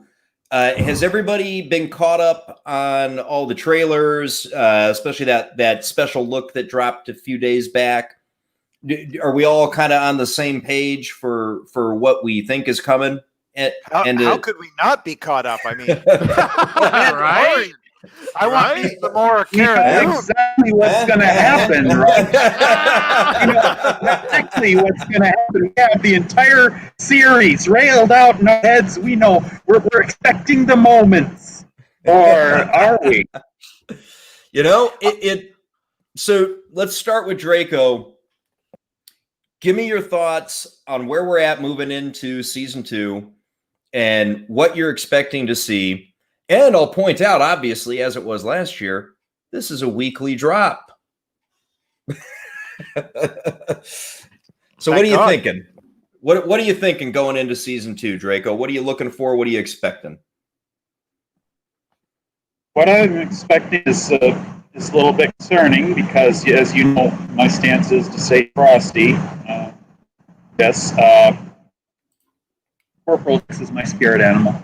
But the thing is it's still about the area the materials created in. We already heard some people say what expected that we are going to extend this universe, and it badly needs expanding. Realistically, the best parts of the Mandalorian were largely to do with getting out into a universe that has, in the sequel trilogy, been contracted, largely because of poor writing, been contracted down a system's worth information where you have a whole galaxy to participate in. And Mando feels good. I mean, I appreciate that's one of the best things I liked about Doombox's idea of that now that he's finally gotten the chance to see it. The Mando of season 1 was the hinting of some greater thing that still feels like Star Wars that we can actually be interested in. That that's where we want to live, at least when we watch that show every week as it comes out. Yeah. But Yeah. is it going to be hampered? Is it going to be hampered by some of the ideas that they want? Is it going to suffer from the sophomore curse of streaming hosts in general? Is it Fair going to be question. hit with anything? But Is it possible? Yes, certainly it's possible. It could be because it's being touched on by the creators who have, I mean, people with Filoni, but Filoni has done a significant amount of damage by his addition to Clone Wars. The real thing is, are you one of those that stands with are the changes okay? Are the changes going to break your immersion and you can't hang with it? I hung with the Clone Wars. I was dissatisfied by certain things, but the stories were still reasonably good. If I had a gripe about this thing or that thing, then I said, okay, I've got a gripe about the creators fucking this thing up, but I still like the material that I'm seeing. Not everybody came at it from the same way. I want Mando to get better than Mando season 1. Am I going to get that? I'm still concerned, but that's all I'm going to think about it right now. I want to see more. I want to see expansion of Cara Dune's character. I want to see an expansion of the other world. I want to get more information on the idea of let's go somewhere meaningful with Baby Yoda. I want to find more. I want more things about the bounty hunters that do more to build on their mythos rather than break it like stupid trackers. Let's build on this. There's so many places we can go. Let's expand it. Let's get it. You've been tentative, okay, Disney? You've been tentative. Now I'm going to forget his name. Who's our man? Who's our guy leading charge in this? Who's the showrunner? Favreau.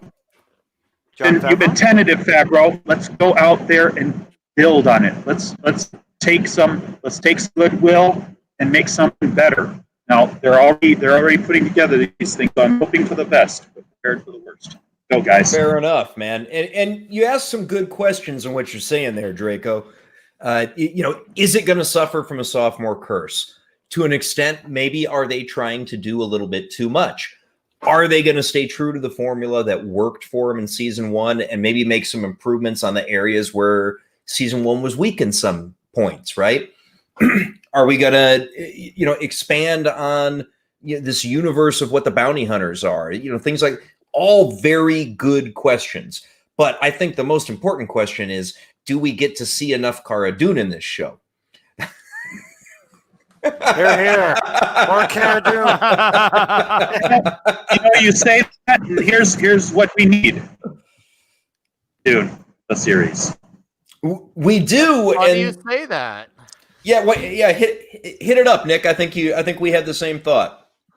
There has been peeps coming around the I guess you could say the Google and Twitter verses of that being a thought. So my guess is if that's being a thought from Disney, then maybe her character does not die in season 2, which if so, that's very assuring. And I feel like Gina would really benefit from that. She really would. And it would, you would get a female-led Star Wars property from an actual badass. Like, you wouldn't pay me any money in the world to go toe-to-toe with her. I would skip all that money because that shit ain't fucking happening. That woman beat the shit out of me, and I am a trained martial artist, and I guarantee she would kick my butt. Oh, yeah. We're done. You and me both. and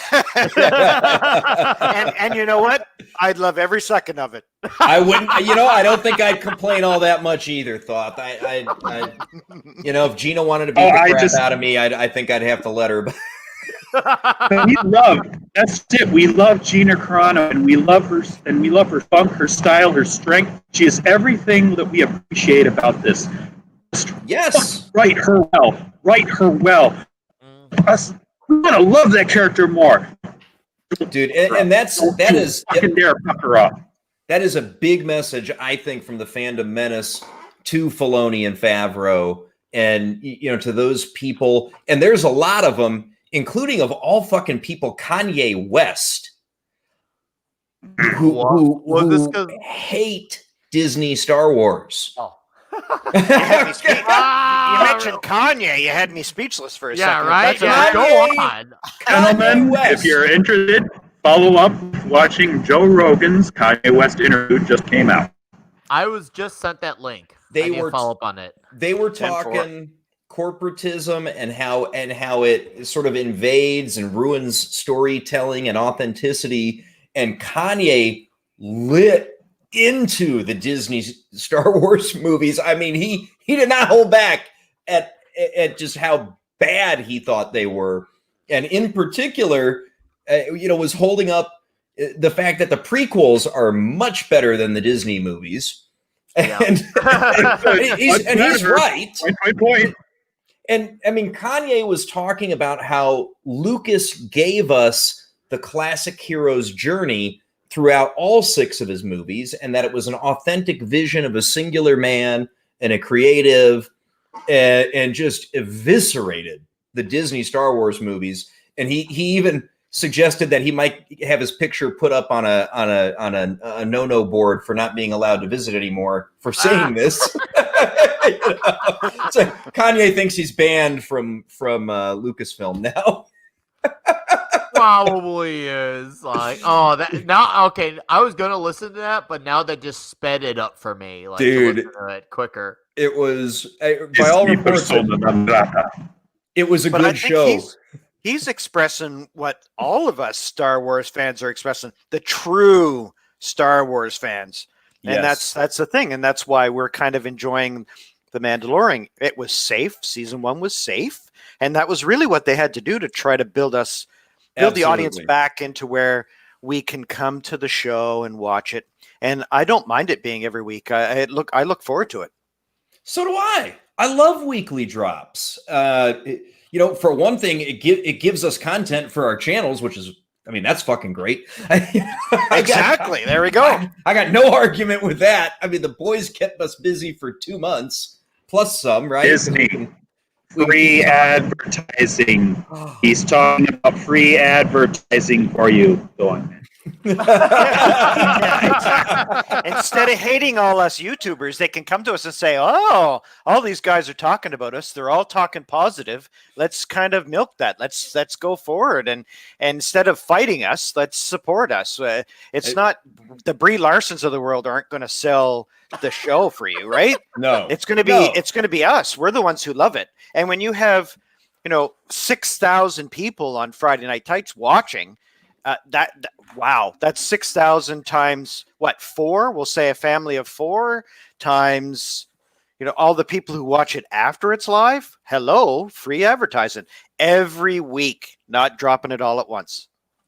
And the follow-up to that is also, remember, Disney, you do not want Game of Thrones Episode 3, Season 8. You do not want the next Nerdrotic. You do not want the next Doomcock. You do not want the next Critical Drinker. You do not want the next Mauler coming out because you screw it up. Maybe it was like that. Amen, brother. Thoth, are you telling me that this picture just doesn't do it for you in Star Wars? At least she's not holding a zucchini or whatever she was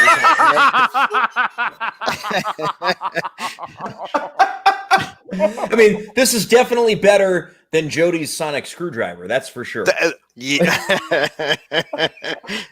Oh, that's a whole other live stream. We need to talk. We need to do a Who. I'm a Whovian from like 1970s, like big time.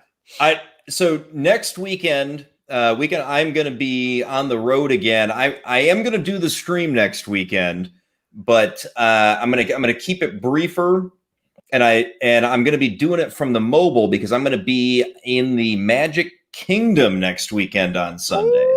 Ooh. So I may have to do a little live from Galaxy's End,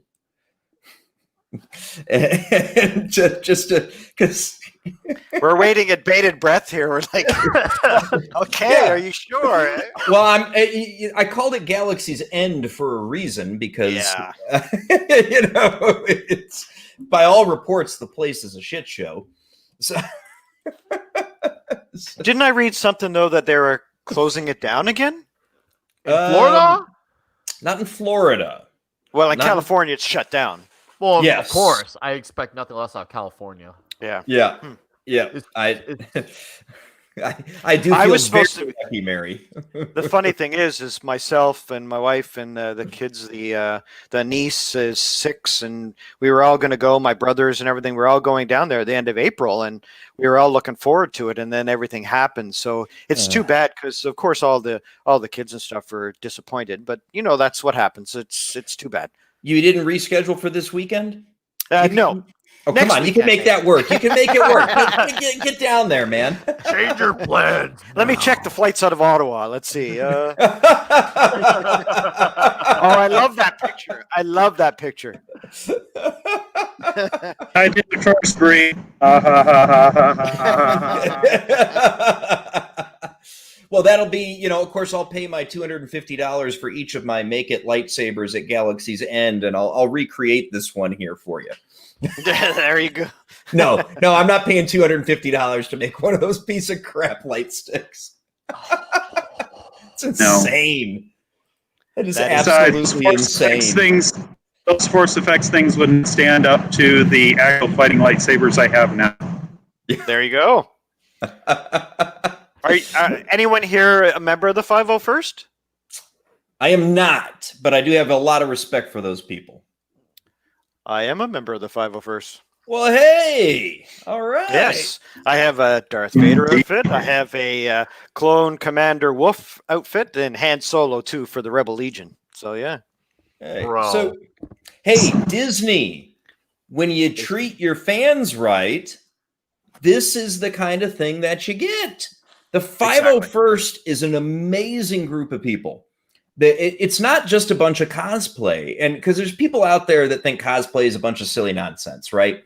And I mean, to me, cosplay is fun. It's not a big thing that I've done, but I certainly don't look down on anybody who does. Cosplay is cool.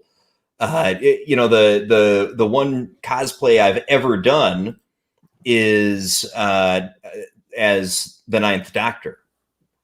Oh, good one. Because I've kind of got the hairline for it, and so I make a pretty decent Ninth Doctor. I do all right, And Geek Tropology here in the chat, he's done cosplays for the 501, and a dedicated fan base. The people that Favreau is talking about. And in that interview clip that I play occasionally from this summer, where he's talking about how you have to write for the dedicated fan, and you have to keep them in mind, at top of mind when you're producing and writing an established IP like this. That people like Lord Thoth and Geek Tropology and the rest of us who have spent our money, who've spent our time, who've spent our love in an IP for the escapism, that is who keeps you alive through the dark times. Literally. Right? Yes. In every sense of the words. Yes. You're understanding the truth there, Jake. Seriously, preach it. I mean, well, guys like Thoth, they were running around doing their thing with the 501, when we thought there weren't going to be Star Wars movies ever again. Right? I mean, Jedi posts in 83, and you're still selling toys, and you're selling a lot of VHSs, but there's not really much else going on. But you know who was around? The 501st. And keeping it alive. Where else there were conventions. There were places where people like Geek Tropology and Lord Thoth would continue to gather, and they'd continue to stoke the love and build the love. But you know what? Do you know one of the things that I'm most proud of the organization? And I'm a mentee, so I've also been doing Red Surge duties and stuff for years and for decades, literally. But what I'm most proud of the 501st for is the charity work they do. Yes. The look at the kids in the kids' eyes when you go into the hospital. Yes. You walk up there and you go. you are my son. And they're all like, right? And the kids just love it. And not all of them, obviously some of them are very, very, very ill, but there's also many that are ill, but they're going to grow up to be fans like us. And you have to remember exactly what you're saying, JD. Absolutely, is that your most important resource is your fan. The current fan, the ones who've been there through the dark times. Exactly what 32 said, what Mither said.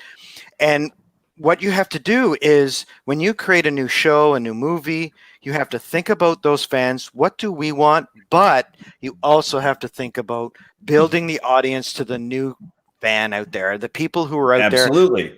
They want to see the stormtroopers. They want to see the X-Wings. They want to see all of that stuff, but they also want to see the new characters. So you can easily create your fans where you have Han and Luke and Leia, big hugs with Chewie and C-3PO and R2, and oh my gosh. And these are the new people, and they're the next generation, and we need to help them defeat the enemy. And if a few of them pass on or die or sacrifice themselves to get to that next point, that's what you want to see in your plot. You don't want to see the separation where everybody is drinking blue milk and everybody's broken down and failure in the rebellion and in the New Republic and ones who's a scoundrel who lost the Millennium Falcon. Like, you want to be able to show these as the true heroes of the rebellion, and the reason the galaxy is even a semblance of half decent right now is because of those heroes. But we now have new heroes. Yeah, and this. Did I ever expect Luke to survive the sequel movies? No, I didn't. I did not. I never expected Luke to survive the sequel movies. I expected him. Well, I hoped he'd make it to the last one, right? But I mean, 8 or 9, I suppose. As long as it's towards the end of 8, it would have been okay if it was done right. And Han. I mean, I kind of figured he'd knock off in the first one just because of age, and you knew he didn't really want to get back into it, and he'd actually wanted Han Solo to be killed, and way back in Return of the Jedi. So I mean, so you expect that, and it's never been that there was, the fans like us would have never been willing to accept the end of those characters' stories. I was fully expecting them. I mean, for God's sake, the actors are all in their 70s, right? Plus, of course, their stories are going to end. And yes, and I knew there'd be new heroes coming in. I think back to TFA ads that were dropping on TV, leading up to Force Awakens, and I remember most distinctly, more than anything else, and dumbass me for falling for the mystery box, but I remember Finn, and I remember seeing Finn and knowing that he was a former stormtrooper, and you've got all the promo material where Finn's got the lightsaber and he's looking like a badass, and it's like, and I'm looking at that and I'm saying to myself, okay, so this is our hero. Yeah, all right. That was so cool. That was a cool idea. Yes, exactly. That was so cool. And I didn't see the color scheme. I didn't care. Version of expectations. Didn't you like being subverted? Well,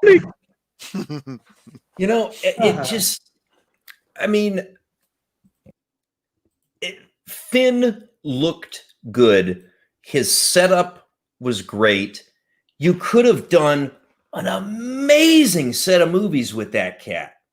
He had the best setup, the best beginning of any one of the characters. I mean, when you want to talk about how much shortfall, the Force Awakens, you create a character in both Finn and Rey that they come from. It isn't the whole thing about why Rey is left there. I mean, that's a mystery box wrapped in an Enigma mystery box, followed by another Enigma mystery box. But the thing is that she starts out as something that could be grown into something so much more interesting. Finn, oh my gosh, talking about dropping the ball. To actually be taken, be turned into one of the enemy, to break out, to find his way away, and his entire thing is about getting away and finding anything else. And then he finds someone he might actually side with. And the opening for the story was all there. And then they fucked it all up. Oh, I could go. Turned him into a joke. But that was another issue. Why did he not have story continuity? Yeah. Yeah, and oh god, Paulie. Oh, God, you were, oh my god! Oh, the worst part God, is you're how so right, right. he is. That's the saddest part is the truth of that. I don't even want to think about that because that's exactly what it is, and that more than anything pissed me off about doing that to that character. What you could have done so much more meaningful to give actually to break stereotypes and to give him something that expands upon the possibilities for a child that actually. Let's talk about their idea that they can actually look. Oh shit! Here comes the ring. Yeah.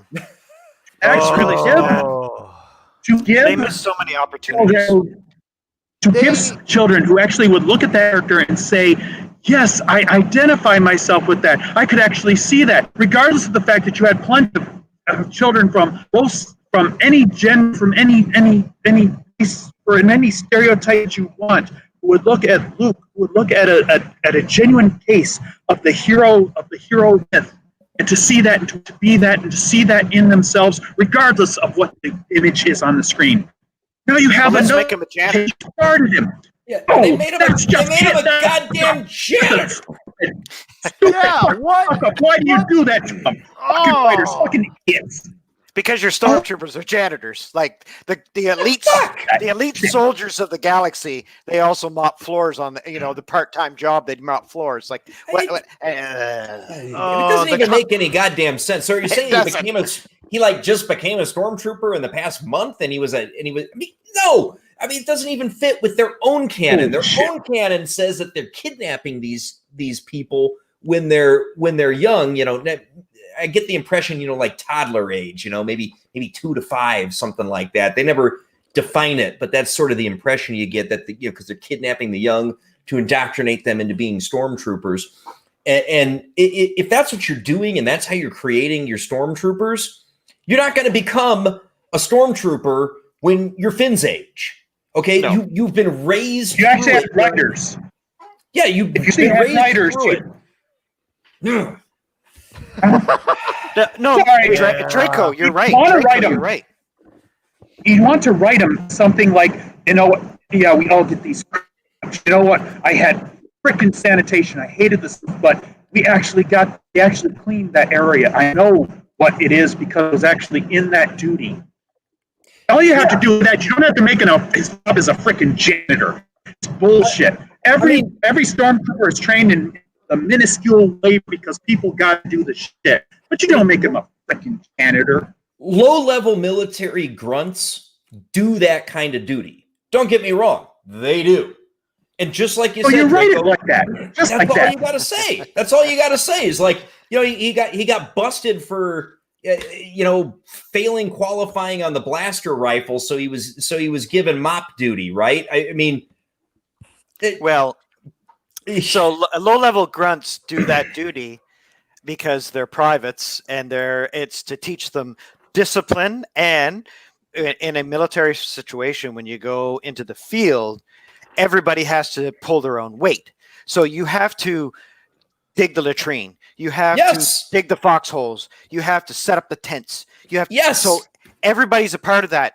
Mopping the floors in a military base where there are droids and other personnel that can do that. Your stormtroopers are your elite. Those are your special forces guys. Do you think a special forces guy is mopping the floor? Like, no. No. These are special trained units. They've got themselves out of grunt work. They've already moved on from the section. They've been now being trained brought down to that point, that edge. You're going to train them in this tactic. You're going to train them in martial tactics. You're going to train them in weapons. You're training them in whatever specializations that they got already at that now. That's exactly right. Every last minute of a stormtrooper's life is going to be combat training or combat or sitting in the bunk getting your 8 hours, right? I mean, that's it. Yeah. That is going to be a stormtrooper's life. Combat or die. Combat or die. That's pretty much it. Yeah. That's why when Captain Phasma said, "You removed your helmet," why did you do that? That is improper. That's breach of protocol. Well, that's because most of your time is either you're in your armor or you're sleeping in your armor. Now, I'm being a little bit facetious there, but really, it's one of those things where you're an elite special forces tactical troop. So I think what happened there was we always should have if you're going to do a quasi-military or a military type movie where there's going to be troops involved, there should be a military advisor on staff to help the writing staff. Because I think what they did and what their thinking was behind this, and the reason why most of us tear this apart is because the writers have no clue. They think that's the normal behavior for an army trooper who's been, anyway. Mary G makes a good comment. The stormtroopers are the unsullied of the Star Wars universe. Yes. Yeah. It's just a matter of they needed to have someone there. It was a throwaway line that really took a person out of the movie because Finn was supposed to be an elite soldier. What do you mean that he knows the latrine of the how could he do that? He's an elite. But anyway. Yeah. Yeah, it just throwaway lines done correctly do help add to a movie and help you with, sort of a necessary quick explanation, which you need sometimes. There are situations where that is the appropriate way to explain something. And the key to see whether you've done it in a way that's not problematic is the audience reaction. I mean, anybody who's a Star Wars fan, us, the people in the chat, people that go out for the 501, people who grew up on the OT, people who loved the prequels and were jazzed for TFA, right? Anybody who came into that movie a Star Wars fan gets jerked out when you hear that a stormtrooper was a janitor. You just get jerked out because every one of us know, just like Mary G said, they're like the unsullied of the Star Wars universe. These people are soldiers. They're soldiers. To your point, Thoth, they are the elite. They are the best of the best. We go back to what old Obi-Wan had to say about it. Only Imperial stormtroopers are so precise. I mean, from the very first moment of Star Wars, that stormtroopers are badasses. Now, we could talk a little bit about the fact that maybe they didn't do a really good job of portraying that during some of the movies, and that's a fair criticism, but you know what they're supposed to be. And to make one a janitor in a throwaway line that his purpose was to try to explain, how they're taking their next step in the little MacGuffin chase, anybody who's steeped in the lore, which is going to be half the fucking people watching the movie, we get ripped out when you do shit like that. And when you get ripped out, it ruins the experience, it ruins the satisfaction, and it disrupts a lot of the rest of the movie. There's errors and continuity problems and plot holes and what. They're gonna be some, right? Yes, every single movie ever. They're gonna fucking happen. But you don't notice them as much when you don't get ripped out. Yeah. Oh, yeah. You can even sometimes, in some instances, you can overlook it because you're not being torn away, chewed up, and spat out. Oh, absolutely. Yeah. There's always, to some degree, a plot hole of some sort in every property ever. Of course, perfection does not exist. Like in the day and age of nitpicking, which we all do to some degree, more or less. I'm guilty. I'll say it. I'm guilty to a degree. We all are. But we're guilty of it to a degree. I think that's what we're doing right now. Well, for Star Wars, we're on the greater, and for the greater lessons go, we all hand the greater, and Oh man, like when you guys mentioned the whole Finn thing, it really does bum me out because like they set up when Lord Thaw, thank you for bringing up Phasma. They set up what could have been a great rivalry. Not only did they spit out Finn and threw him away, but they tossed away the rivalry like it was non-existent. They set him up for what could have been the perfect build-up for 3 movies, and it amounted to nothing. I was just like so when she died in the last time, I'm like, what? Twice. Dude, what? Yeah, right. You, like twice. Could you twice? I'm sorry, but you want to talk about a strong female character that's unique. You've built up she's got this cool armor. Why? She's got this background. Why is she in charge of all the stormtroopers? Like, she must be kick ass. And what did they do with her? What did they do with her? Let's throw her in the trash compactor, which was like from like 1977. Like, is that what we're gonna do? I mean, to Paulie's point here, right? He couldn't imagine John Ridley or Walter Mosley writing a script with a black janitor, a Latino drug smuggler, and an old white deadbeat dad. Right? I mean, and Red Shirt makes a great comment. It's the difference between watching a story and being aware of the author's voice in the movie. And amen to that, brother. Wow. That was deep. Yes. I need to mention something about that comment. I brought it to JD's attention a few Friday Night Tights episodes again with the whole being aware of the author's voice. Jake, do you remember when I mentioned how most of the First Order, how they were portrayed? They were portrayed as predominantly white, but yet the the Resistance, they were the diverse crew. Yes. I see the message, and it was something my brother pointed out to me. I'm like, how did I not know that on my initial first viewing? And when he pointed it out to me, now I can't like fucking unsee it. And I'm like, God damn, it was right in front of my face, and I didn't pay attention to the detail right then and there just because I wanted to be entertained so fucking bad. Well, it's something that a lot of our brothers in the Fandom Menace say, and that is that your only villains, right? Gary says this a lot. Your only villains are going to be tall, white, Swedish guys with blonde hair. And if you look at the First Order, like that's basically who they are. The bulk of them, yeah. Other than Phasma, right? Which makes it even worse that they just abused her the way that they did. Oh, it does. She had the potential to be a very compelling character. Yeah. The simple fact that she was like the only woman of note in the First Order at all, that by itself has got great potential. But where the fuck is it? Well, we all love Gwendolyn Christie. Oh, she's great. Game of Thrones. She was one of the best actresses in that whole show. And when I saw that she was cast in Star Wars, I went, that's really cool. I love her.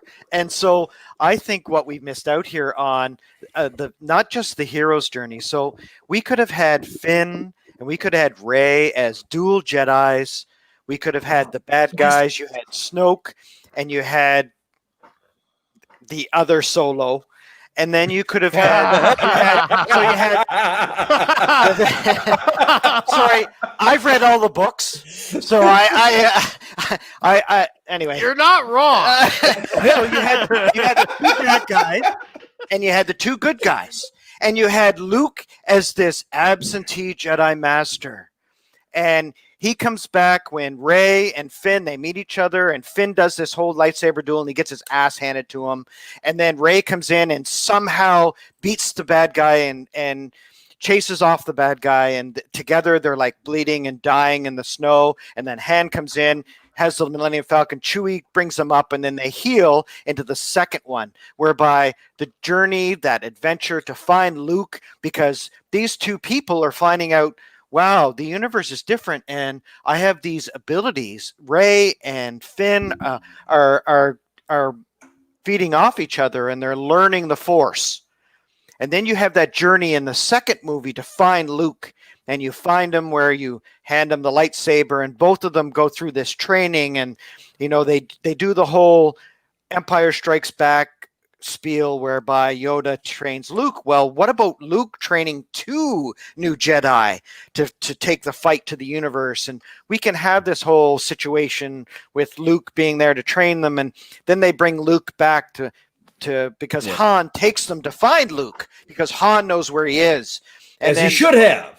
And then Leia, they all go to the rebel base, and they all come up walking down the gangplank, and Luke walks out last, and Han walks out first, and Leia's like, "Oh, hey, asshole," and then Han's like, "Hey, beautiful," and then they have this moment, and then Luke comes down, and then Chewie goes, "Roar," and they all hug, and you have this big hug where And then you get a little going, doo, doo, doo, doo. yeah, exactly.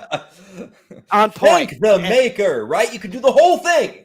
And all then at Luke once. trains them. They go on to the second one where and this is where they get their butts handed to them, because the second one is like Empire, whereby maybe Luke dies, maybe Leia dies, maybe Han dies.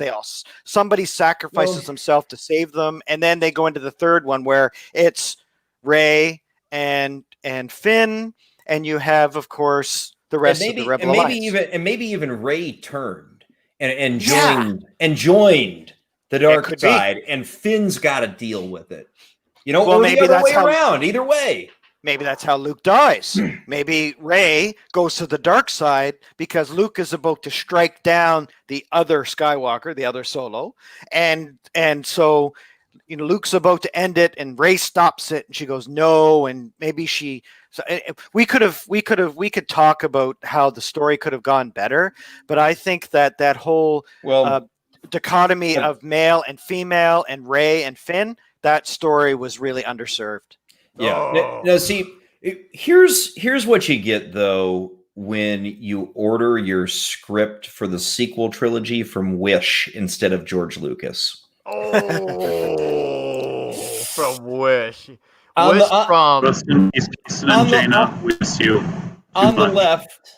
the left, we have Jason Solo. Absolutely, from the books. And on the right, his sister Jaina. No, Jaina's this is Kylo Ren. Right. That's weird. I see what he's leading at. Do you see where I was going there? Oh, I know what you're leading with, And this is your when this is Jason Solo when you order him from Wish. I know. The white boy with temper issues. The white boy with temper issues. Hey, leave me out of this.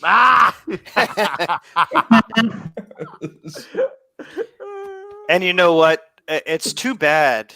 It's really too bad what happened there, because we all know what a great actor he is. Oh, yeah. And undeniably so. He just wasn't given the writing that he deserved, because that character should have been incredible instead of this whiny smashing helmets against walls. I'm angry. I'm emo angry. Oh man! And Oscar Isaac as Poe Dameron. Like Oscar Isaac, you've got Oscar Isaac as your Wedge Antilles, your pilot in the galaxy that never felt like it for 1 second. No. That's one awesome pilot. I know. There's no one problem. Like, yes, here it is. It's just like, oh, here's Poe. Here's Poe, guys. Let's carry on now. Like, I should have felt that when I said, because like when I saw Han, I still, even with my 100 viewings later, I'm like, oh yes, there's Han. But there's never a moment where you feel that with Poe, which is a shame because, as Jake said, we love Oscar Isaac, and it was just super underwhelming for him. And now, of course, as you mentioned, Thoth with Driver, incredible actor and a guy who actually seems like a level-headed actor who, amidst the swamp of Hollywood, he seems like an actual cool guy. Yet he's given the absolutely shittiest material to work with, which shows you that no matter how good the actor is, the script still needs to be good. The best actor can only do so much. And how can casting go so wrong? How can casting go so wrong? I don't know. Oh my God. The proof was in the pudding. No matter how good the actor is, when the script is that shitty, they can only do so much to save it. There's only so much they can go for. And that was right there. Lo and behold, the sequel trilogy. All right, now, gentlemen, I do need to admonish everybody to watch your language because the Nerdfather has joined us. Hail, Father Nerdfather. Christopher Miller. Nerdfather. Good to see you, my Hello. friend. I am quick poll. Other than me, are any of you guys going to Vegas in December? Yes. Yes. Just decided this last few days. I put in my vacation time, and I'm set to go. I just gotta figure out what hotel, but I put in the days. I gotta figure out what specific dates. Father Christopher and I are both staying at Caesars. Caesars. Okay. Well, then I'm gonna go to a hotel where I can feel comfortable. So maybe we could like go have some breakfast or some shit like that. All right. Is that cool? All right. And I mean, for what it's worth, I got a pretty good deal off of the Southwest Airlines website. Okay. Through their hotel partners. Okay. And I got a ton of frequent flyer miles for booking through them too. It was great. Excellent. Any other year, I would be there, but I know I'd have 2 weeks in quarantine there and 2 weeks in quarantine back. Probably traveling's really difficult internationally, especially from Canada. True. And I'm coming from a red zone. Ottawa is a red zone right now, so we're in stage 2. There you go. So and obviously Draco appreciates red zones. Just look at his picture there. There's lots of red. Yeah, and the father got a good deal through Delta, Nick. Okay, so look through your airline. You should be able to get a great deal. Yeah. Oh, yeah. No. Right now, I have this app I use that keeps track of the prices when they go up and down, called Hopper. If you don't have it, I highly recommend getting it. Okay, so we're going somewhere. Yeah. No, I will definitely. Now that I have finally made up my mind, I want to go. So I just gotta get the Caesars thing going. I'll book my ticket. I can't wait. I need to get out of Illinois, man. Like Illinois this year in 2020 has been an episode and a half. Like, don't get me wrong. I love my pizza out here. I love my hot dog out here, but god damn, dude, Illinois should be a movie for 2020 alone. Oh man. All right, guys. We need to get wrapping up because we got about 20 minutes before the Inquisition gets going. But, one last thing I did not want to neglect to visit before we wrap up for the day.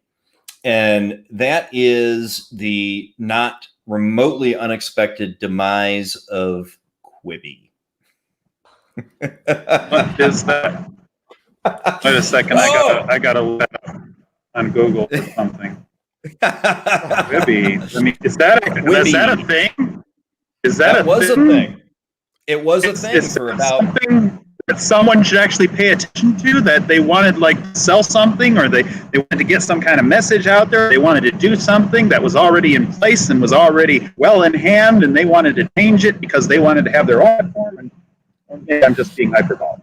Yes. So Quibi, if anybody's not familiar with Quibi was basically there's all these corporate powers that be in Hollywood who recognize that there's a really cool thing going on here on YouTube. There's all these people, all these unprofessionals, these uncouth lowlifes like me and like Nick and like Draco and Lord Thoth. And yes, you too, Nerdfather, you too. All of us unprofessional idiots have been able to begin to develop an audience. We've been able to start creating content that people enjoy and like and love. And they did some good. They actually did some very good research in understanding that, from a video point of view, 10 minutes is kind of like the money length, right? If your videos, if you stick to roughly that 10-minute mark, that's your best audience retention. And, so your most engagement, right? Live streams, of course, are a totally different thing. We've been between about 8 and 12 through the entirety of the 2 hours, which, by the way, thank you to the chat. Thank you to the people watching. We appreciate everybody on the panel. We appreciate that very, very much. But so Quibi was right. The people who designed it were right. These 10-minute videos was a good idea. But what they got wrong, what they got so wrong, was that they didn't understand what the draw and the appeal of YouTube was. The draw and the appeal of YouTube is the authenticity. It is 32 flavors of Nick Weiser telling you what the fuck he thinks about Popeye's chicken. It is Latino Slant bringing on Anthony Vargas to talk with him because the two of them, know each other and they've got things that they want to get into. It is Draco Argentis coming on to talk with his friends about the things that he is passionate about. It is Lord Thoth apologizing for Justin Trudeau. That is. I'm going to pay for that, I know. That's a heart attack. I think the North is nice this time of year for my transfer. They'll be coming through on Monday. but I'm crying. This shit is what is appealing about YouTube, and what they've missed is that the appeal and the draw is, in many ways, it's the same as what drew people to talk radio in the 90s, and in many ways, the very rawness of it is quite specifically what people love. And so when you create a service whose design and purpose is to create 10-minute videos to entertain you, and their take on it was, if we produce these things and we script them and we polish them, people will be lining up across the door to pay to subscribe to our service and run on in. And they just, they just missed the boat because what's great about YouTube is the non-scripted sense of it. Mm-hmm. It is the voluntary transactions that you send to your creators when you like a live stream. The super chats, the super stickers, things like that. But a hard subscription service of scripted shows, I mean, that's what cable TV is. I'm not gonna pay for another fucking subscription. The interactivity of it too, because we can all be a part of the show. Yes, exactly. And that, that was just the complete misunderstanding of those people who sunk all this money into building Quibi, and they're out of money. They're out of money because nobody signed up for it. I'm shocked. What? Inconceivable. So quick show of hands. Who watched a Quibi video? Wait. I don't see too many hands going up.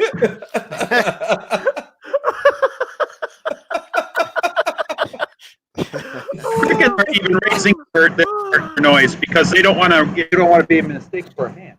Yeah. Right. So nobody watched it, and if they had just taken a moment to speak to anybody who's successful on YouTube, they could have told them it was going to die and it was a waste of the goddamn money. But they didn't. They didn't, because they thought that they knew better. They obviously didn't hire a marketing team after spending all that money to get this platform set up. They should have at least researched where they were going with this, as opposed to just dropping it and hoping everybody's going to flock to their program. It made no sense to me. Yeah. Mary G, she didn't even know about it until it died. Truth. That's truth. Didn't get out. Oh man. All right, y'all. I think we need to wrap her up, but let's go around the horn with some quick final thoughts, and then we'll shut her down. Let's. How about we start with you, Lord Thoth? Hail to the chat, and hail to my fellow panel mates here. Outstanding conversation tonight. My wife was actually chuckling in the hallway as well. So, Lady Ma'at. Hey, did she subscribe to the channel? Absolutely. That's why That's why you're 4 short of 100, my friend. We're fighting to get you up that 4. So well done. It's awesome to see your channel grow. It's great to talk to Mither and 32 Flava Flavs, and this is just so much fun. I appreciate you guys letting me join you on this platform, and Absolutely. I hope you guys all be safe and have a great night tonight. And everybody in the chat, thank you very much for being such an awesome part of this. You betcha. Draco. Yes. Everybody in the chat, thank you for your attention. Thank you guys in the panel. Thank you, Jake, for inviting me here once again. Thank you, 32 Flavs, for your flavor, for your taste, for your excellent additions to the chat. Thank you, Lord Thoth, for your expertise, for your service, for your 501st, for all the goodness. You can find me on YouTube, Draco Argentus, but there's really any reason for you to go there except to subscribe to me, to be honest about that. But these guys need some subscriptions here. Jake D helped this guy get well over 100. This guy, Flava Flavs of Nick Weiser. Nick Weiser, get his subscription count up.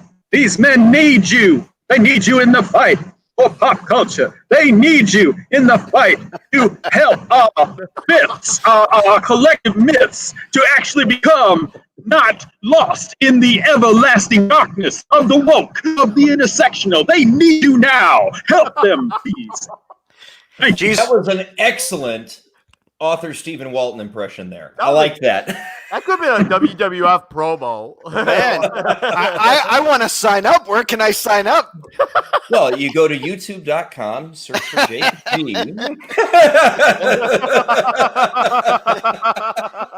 And got my heart rate flavors of Nick Weiser. Oh. All right, Nick. Give me some final thoughts, how do you go after that one? How do you go after that one, right? All right. It won't be as cool, but I'm going to talk about cool things. So, all right, I just put out an AMC video a few hours ago. I'm going to be doing a Three Floyds video after this on a beer. So I'm going to do a beer review. So later tonight, yeah. It's Three Floyds called Permanent Funeral. It's a pale ale. It's named after the band song Permanent Funeral by the band Pig Destroyer. So I'm looking forward to trying a bit. It's 10.5 ABV. So probably it's gonna fuck me up really good. And I got another Trader Joe's food video I'm gonna do. So I'm gonna be a 15-year-old eating like a fat ass once more, pro gluten, pro sodium, pro calcium. And then I'm gonna start doing live streams in December with some Simpsons watch alongs as well.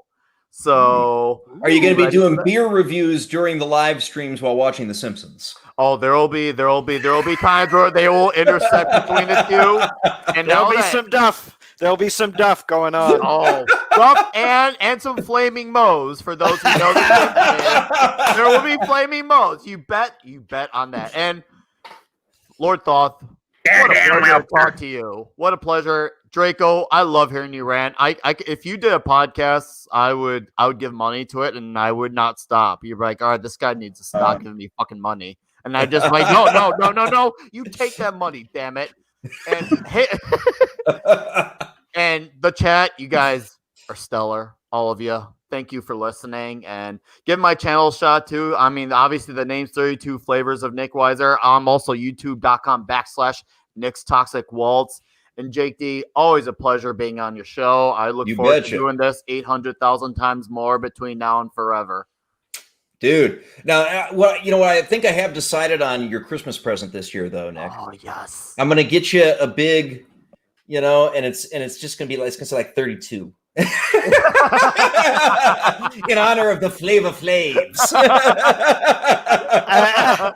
I was getting a little scared where you were going there. You had the big hearts and everything. Big gold medallion, It'll be a big gold. It'll have this big fake gold brass chain. I'll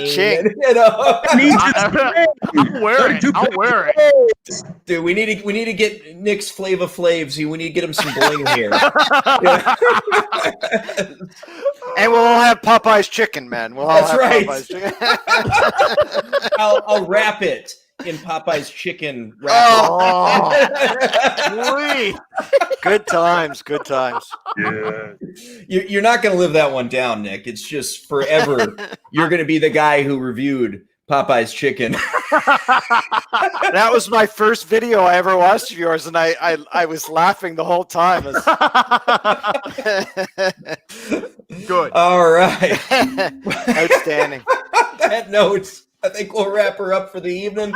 Thank you for watching. This is This is Howling About Entertainment with Jake D and the guys. And we appreciate each and every one of you. The chat, all of y'all really do make this one of the most amazing experiences of my entire week. It's one of my favorite times having the guys on to talk to, and all y'all in the chat that listen in and contribute to the show. I mean, it really is just amazing. It's a fun community that we're building. And I really, really can't wait to see it continue to grow and prosper and just, keep having fun, because that's what we're wanting to do here. And it's what I'm doing when I'm on the air or making videos or what have you. And it's especially what Flava Flav over there is going to be doing when he gets this giant 32 necklace.